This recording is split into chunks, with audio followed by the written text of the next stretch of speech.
后来总统就职的典礼圆满结束，但是这2天网络一直传一个影片，讲伫总统就职迄天，老百姓烧焦抗议，伫总统府大化落台。其实这个影片是4年前后一代幸福联盟抗议的画面，结果去互做手变做假新闻。今仔日的拍假特工队。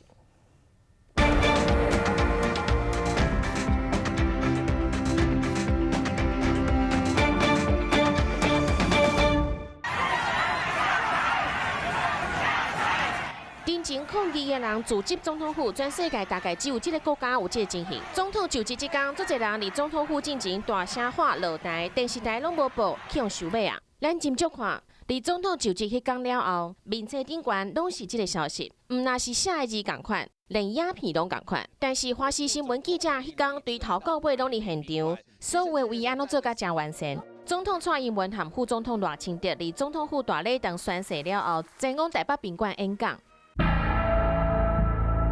实际去查迄里华视新闻资料库，找到2016年12月2日，下一代幸福联盟对立法院行到总统府头前和谣传的影片同款。当时是抗议民法部分条文通过同婚初审，这个影片嘛捌互用哩，反省解放进入校园抗议，要求蔡总统落台谣言。 就职典礼外口，毋是亲像谣言讲的，新闻拢无报，是用假消息想要攻击连任的政府，影响人民判断。